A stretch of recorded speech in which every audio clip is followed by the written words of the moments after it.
my name is Gabrielle Taylor. I'm going to be doing homework 2, part A. So the first question is to derive a time-dependent heat diffusion equation for a uniform linear bar assuming a constant thermal diffusivity. So let's go over to here and let's draw what's happening. So we have a linear bar here, and so this is going from x, right? And so we have this going from a 0 to 1. And let's say we split this bar into a piece, like into a slice. So this would be our dx, right? So this is going to be a thermal diffusivity. So we're going to try to figure out how is the temperature changing through time through this piece, right? And so we also know the start of this piece is going to be x prime. So on the left side, it's going to be x prime. And then on the right side, so through this sliver, on the right side, at the end of it, it's going to be x prime plus dx, right? Because we're adding that dx, the length of the sliver, right? So another thing that we have is we can talk about, so the first thing that we want to do is we want to do an energy balance, right? So we're going to make our energy balance of this equation. So the first thing we have is we have our change in temperature. So the rate of change, pretty much. The rate of change of temperature. And this is going to be equal to the energy, so the thermal energy in, so energy in minus our energy out, right? So this is our thermal energy in and our thermal energy out. So we have our dx, right? Our dx is going to be what we're kind of basing this off of. So our energy in, we're going to start at our x prime, and then our energy out is going to be our x prime plus dx. So the start of it we have is our, okay, so for our energy in, we're going to try to find the heat flow coming in from the left side. So this is going to be our Q, right? Qx prime is going to be equal to minus K, which is our heat conductivity, times our area, so the area of our sliver. Okay, so after our area, we have a temperature gradient. So our temperature gradient is going to be dt over dx, right? And this is going from our position, and so this is, again, on the energy going in on the left side, so it's going to be x prime. And then our next thing that we want to do is we're going to find the heat flow on the left side. So the left side is going to be Qx prime plus dx is going to be equal to, again, minus the thermal conductivity of or K times our area. And then we're going to do is, again, our temperature gradient, so dx dt, dx, and then our position. So our position is x prime plus dx. So after this, we want to find our rate of change. So our rate of change is going to be dependent on our mass and our heat capacity, right? So we have is, so we want our temperature change, so our time change depending, it's a rate of change, so our temperature divided by our rate of time. And we're going to multiply this by our mass and our heat capacity. So mass over Cp, big T over little t. And we're not given a mass in this equation. It's not really mass dependent. So what we can do is we can actually change this to a volume versus rho, right? So if we do the density times our volume, it'll give us the same question. And we know that our volume can also be changed into our area times our dx. So we're going to rewrite that, and so it's going to give us our rho times our area times dx over dt. So our change in temperature over our change in time. So this is going to be our equation for the change of temperature. So we're going to plug all these things in together. So the next thing that we have to do is, so we have rho times our area times dx, and we have dt over dt is going to be equal to our thermal conductivity times our area times our change in temperature over change in position, starting at position of prime. And then we see up here that this is a negative, right? So we're subtracting, and this here is also negative, so it's going to change it to a positive. So we have positive of the thermal conductivity times our area times d temperature over dx in respect to x prime plus dx, right? So now we want to get rid of our constants on the other side and push them to the other side. And while we do that, we're going to also pull out. Before we actually do that, we can cancel out our a's. So we have a's in all of these, so we can cancel out that. We're going to divide by our constant, which is our rho, and we're going to pull out a k, because on our right side, they're both multiplied by k. So we'll have dx,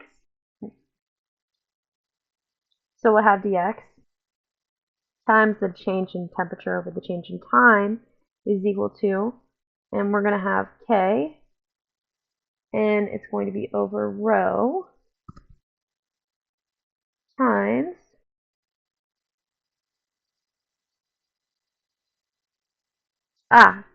we also need to bring down our CP. That's what we forgot. So our CP, which is right here, we need to bring that down. So our CP as well. So this needs to be a CP down here. So we have our thermal diffusivity over our rho times our heat capacity. So,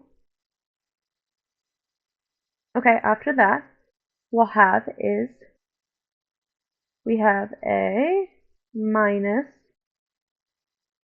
change in temperature over change in x, position of x prime plus dt dx over x prime plus dx, right? And so now we want to also divide by our dx. So we're going to have dt, so our change in temperature over change in time. And so we're going to divide by dx. So that is going to change this to a second derivative. So we'll have k, so our thermal diffusivity, so our thermal conductivity, times our density, times our heat capacity. And then this is going to be equal to 2 multiplied with that, x squared. And we also know that our k, rho, and cp, this right here, our constants right here, this actually equals our thermal diffusivity. This is going to equal our rho, or you can call it rho. So let's rewrite this as rho. So we have dt, so the change in temperature over the change in time is going to be equal to the thermal diffusivity, or alpha, times our second derivative of temperature over position squared. So question 2 says we want to express the heat diffusivity. So question 2 says we want to express the heat diffusivity equation that we used from part 1a, and we're going to use an algebraic equation via the backward explicit differencing, right?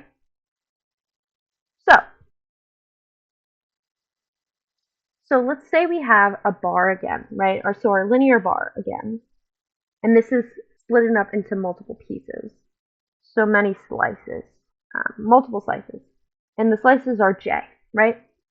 So this one is going to be 1, 2, 3, and then dot, dot, dot, all the way to the nth term, right? So n. And this is going to be, again, our change in position. So theta, delta x, right? So also what we want to do is we're going to kind of derive something for this. So x is going to equal the change in the position times the slice, right? So what slice are you on, and what is the current change in position? And also we can use that for time as well, right? So time is going to be the change in time, so delta t, times n is a position in time. So the next thing that we want to do is we have our dt over d. So our change in temperature over time. And we are going to have is our Tj. So our temperature at J, so the current position of J, N, so our current time plus 1, minus our temperature at J at the current time of N, minus, divided by the change in position of X. So we're going to use this, right, because we're trying to solve for the heat diffusivity, right, that we found, which is right here. So we have this change in temperature over change in time to be this. Now we want to find our second derivative of the temperature over position. So that is going to be, so we're changing position now. So we have d second t over d squared. Okay. So this one is going to be, so we have the temperature at J, so the position J, plus 1, so the current position that we're at, plus 1 to the n, so the current time, minus, we have T, so the temperature at J, at the current time of n, divided by the change in position, minus, we have Tj, so the temperature at J, at the current time of n, minus T, so the temperature at the current position J, minus 1, so we're going back 1 at the time of n. And then we have as x at the change in at the change in position, and also we're going to divide this again by the change in position because this is, we have our two equations here that we have. So we're going to plug that back into our heat diffusivity equation. So we have is our Tjn plus 1 minus Tjn over our change in x is going to equal our Tj plus 1 n minus our Tjn divided by the change of x, Tjn minus Tj minus 1 n over the change in x over x. Right. And then we have our, don't forget about our thermal diffusivity, or our alpha, right here. So the next thing that we want to do is we want to, this should be change in time actually. So this should be change in time actually because this is in respect of time, right? Because we have the temperature change to do to time, so it should be in change of time. So this here is in T. So now we're going to solve for our Tjn plus 1. And so we're going to multiply by our delta T, and then we're going to add our Tjn. So this is going to give us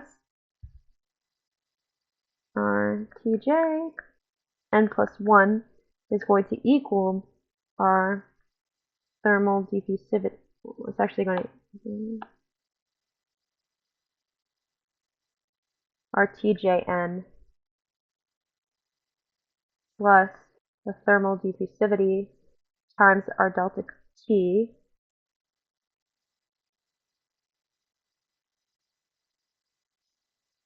and actually we can pull out this x here right here. So these two x's, we can pull that out since they're both divided here, and that would be a squared because we have two of them.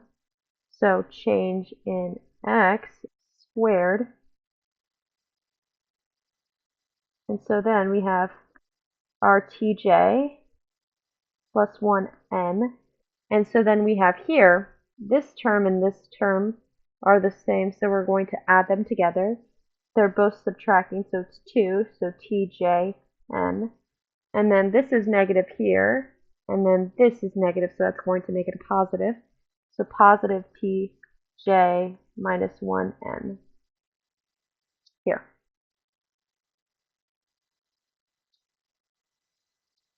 So this is what we're going to use to solve for our equation here. So this is our backward stepping stuff. So it's end of 2.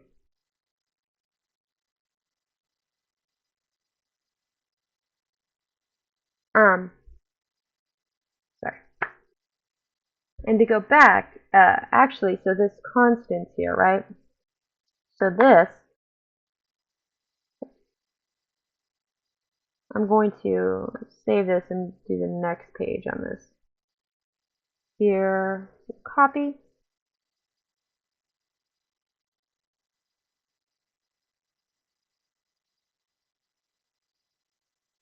So this is our next page over. So what we have here is we have this term right here is going to be our r.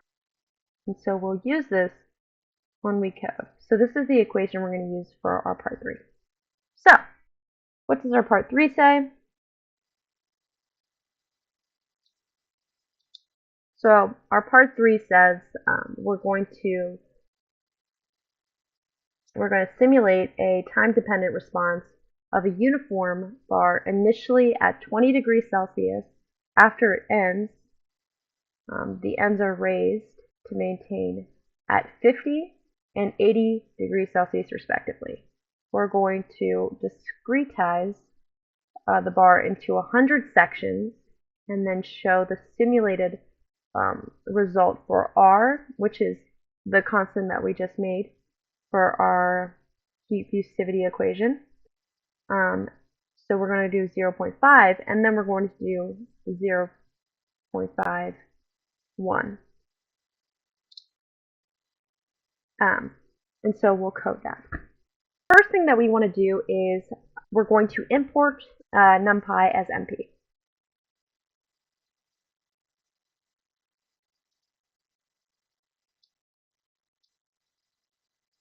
And then we're going to make our subplots, so import, so from plotly.subplots,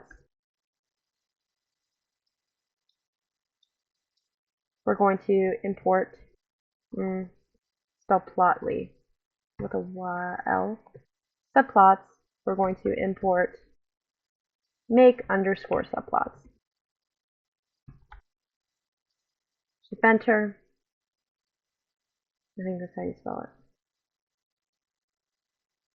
Okay, so what we were given in the problem was that our r was going to be equal to 0.5 to begin with.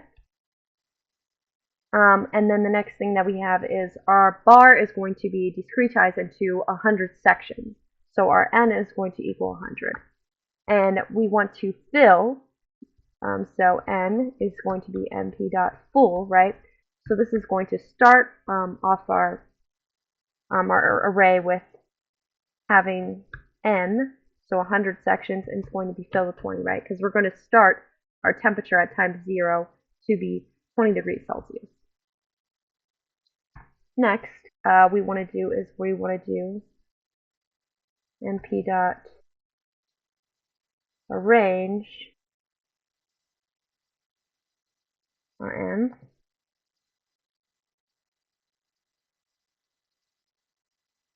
And then the next thing that we want to do is we're given our two sides of the temperature. So, actually this is going to be our temperature, right? So we're going to do T equals np.arrange. So it's going to be T brackets of 0 So the first position is going to start off with is going to be 50 degrees Celsius. And then T, where it's going to end, is going to be 80 degrees Celsius.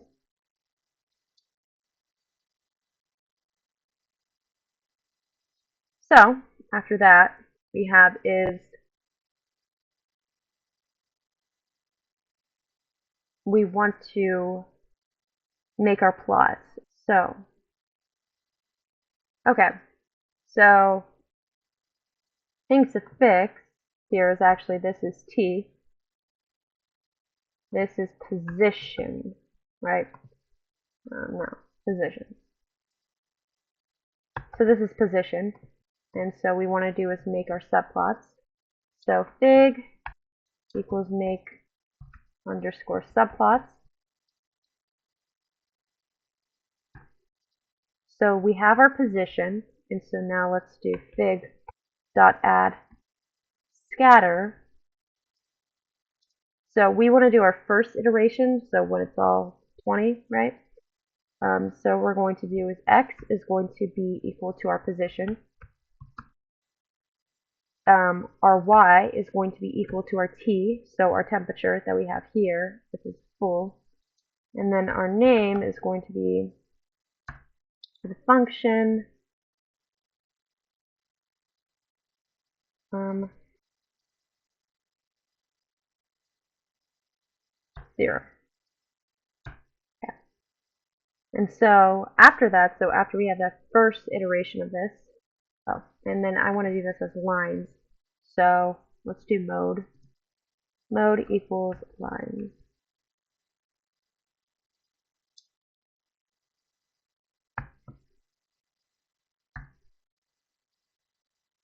Okay.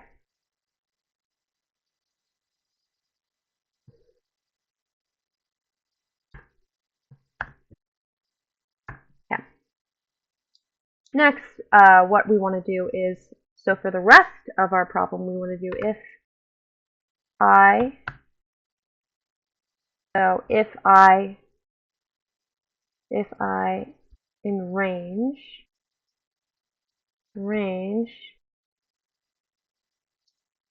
and let's say 50,000, sorry, for loop. So for I in range, we're going to have is a figure. So we're going to do a fig add. We're going to actually do is our temperature that we just made, right?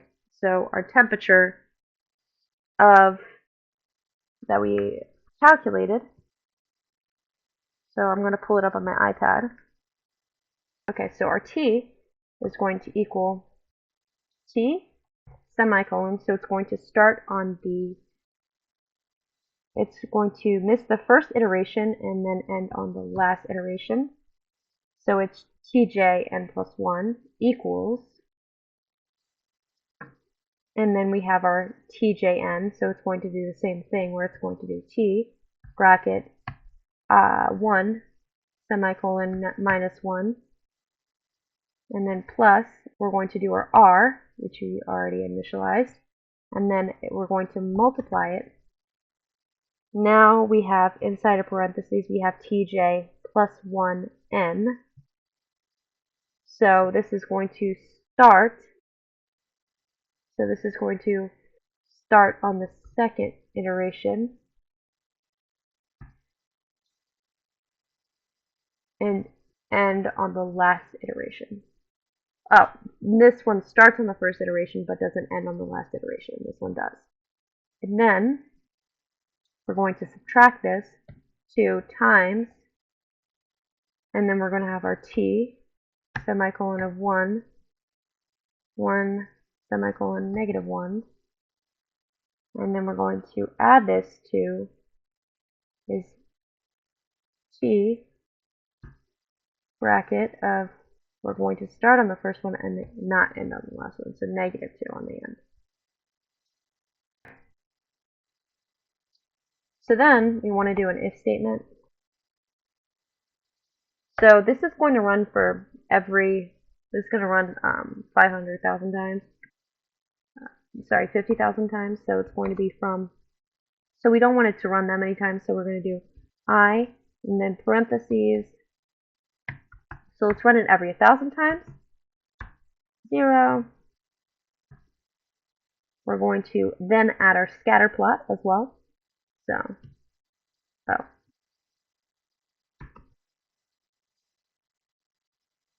So we're going to do fig. So let's add our scatter plot. So it's going to be fig dot add underscore scatter. Our x is going to equal our position. Our y is going to equal our temperature. Our mode is going to be line.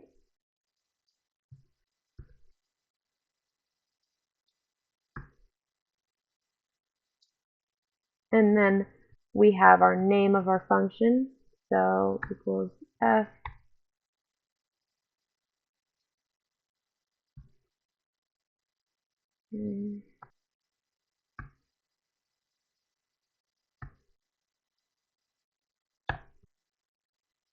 No, I think it's just this.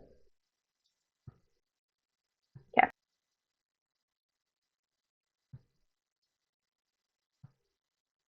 Yeah. And then let's see our fig. Shift enter.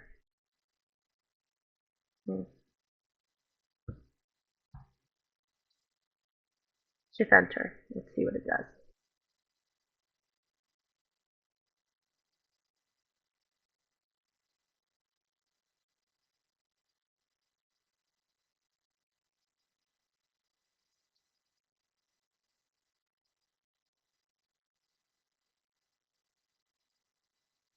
Okay. Okay, so I had to fix and add these decimal points here. So this is what our graph looks like. So we have our 20 degrees down here, 20 degrees Celsius. So we have this at time 0. So we're starting at 20 degrees Celsius, and we're going to end at 20 degrees Celsius. And up here, we have our 50 degrees Celsius position, and then we have our 80 degrees Celsius up here. So we have, as each increasing position we go into time, it gets from 50 to 80 sharper and sharper. We have less loops go down, right? So that's when our R is 0.5. So let's change it to 0.1. So you can see how this is very different. So even the change of just 0.001 added to it, the lines have become unstable. You can see we were in the 50 degrees Celsius range. Now we're in insanely high temperatures and insanely low temperatures, and it's becoming unstable with all of these squiggly lines that we see. So when it's 0.5, we have stability, we have a good temperature gradient. When it's 0.501, we have an instability, right? So, okay, so after we just found that when R equals 0.501, we know that it becomes unstable. So in part A4, we're going to use the von Neumann stability analysis to explain the simulation results of why they're unstable when R is set larger than 0.5, right? So let's talk about it. So the first thing that we have is let's write down our heat diffusivity equation. Let's write down our heat diffusivity equation. So we have is our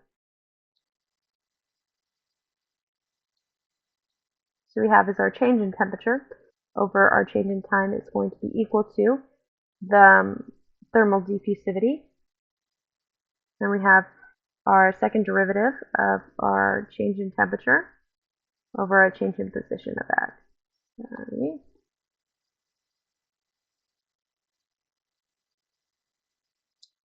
So after this, let's talk about our boundary conditions. So our boundary conditions that were given to us in our last problem, we have when the temperature, so when it's 0, and it's just T, so at a just regular 10T, it's going to equal 50. And so when the temperature equals 1, so at the position of 1, and T is going to equal 80. And then T, when we don't know what the position is, the temperature at time 0 is going to equal 20. So we know that.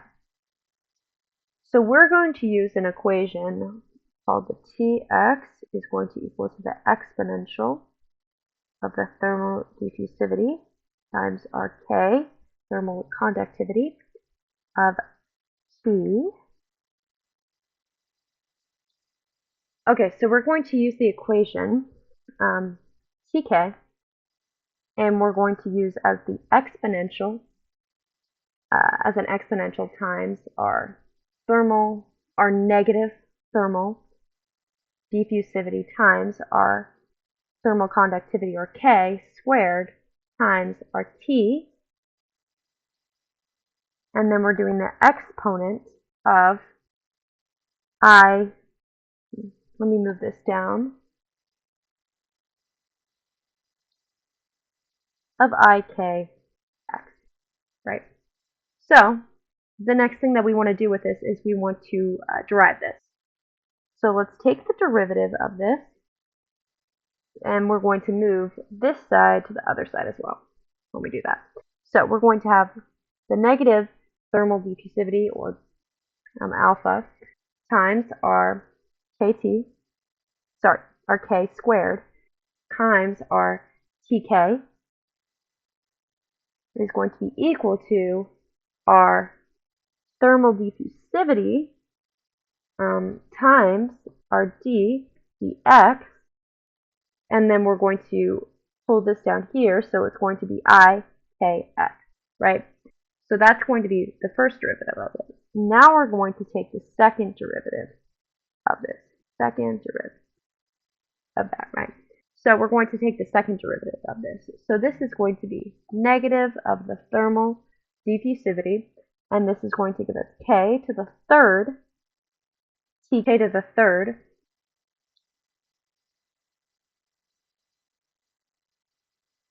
okay, so TK, and then it's going to give us the thermal diffusivity of 1 of IKX, right? So this right here is a solution, right? And so if we use these derivatives and we use them as solutions, we can multiply them by constants to find a solution, right? So the first thing that we want to do is we are going to use a summation, so an infinite series. Okay, so we're going to find this infinite sum, right? So with these, we're going to use an infinite series, so the summation to k, and we're going to use our tk equation up here. We're going to multiply this by a constant, right, to find the solution. So we can just say kc, ck. This will give us a solution. So we multiply this by the exponent of the negative thermal diffusivity times k squared t exponent of ikx. And so we want to find one solution to this. So we do is so we want to find one solution. So we do is so t equals the exponent of the negative thermal diffusivity, or alpha, times the k squared times the delta change in temperature times n, the exponent times ik times the change in position, or the change in temperature, the change in x, times j. Right? And we also know this here as our t, and this is our x that we already saw for in question 2, right? So after this, we're going to try to solve this with using this equation up here, the one that we already derived for our thermal diffusivity. Our heat diffusivity. So we want to find our Tjn first. So our Tjn is going to be the exponential of our thermal conductivity of T, and then it's going to be the change in time times the exponent of Ik, the change in x, right? So now we have our Tj1n,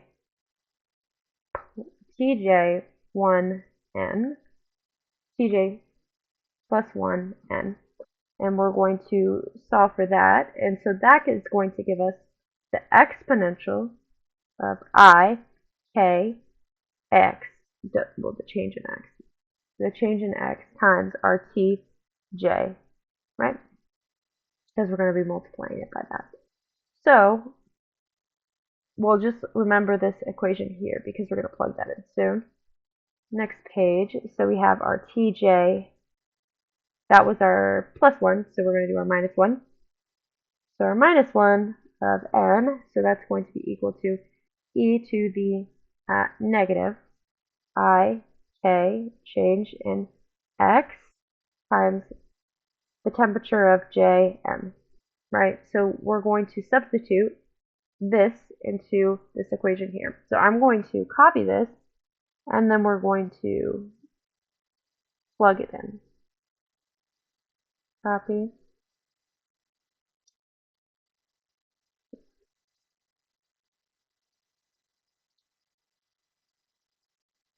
And I'm going to change this to R. Okay.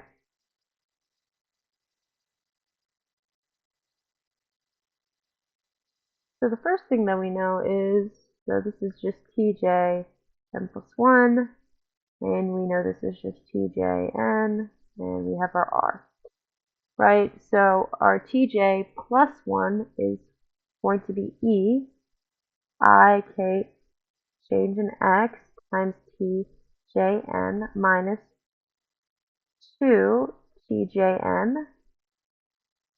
plus e to the negative Ik, change in x of Tjn, right? So what we see in here that's the same is we can pull out our Tjn. So let's do that. So we have our Tjn plus 1 equals our Tjn, our R times our Tjn is equal to I, k, x,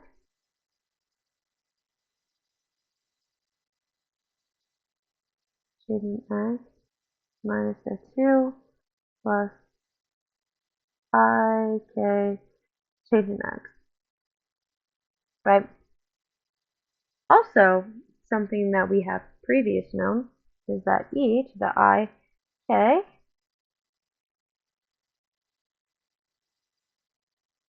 delta x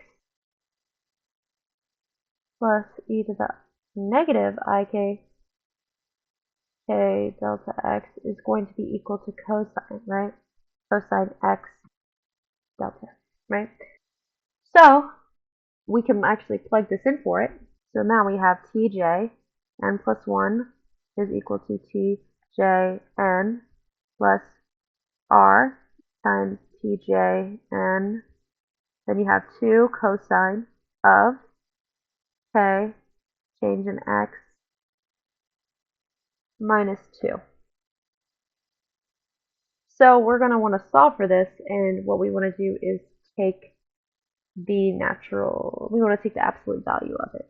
So what else we can take out and make this more, we can take this out and divide this more. So we have Tjn, and we're going to pull out even more of the Tjn so that it's 1 plus R of 2 cosine of x, change in x minus 2.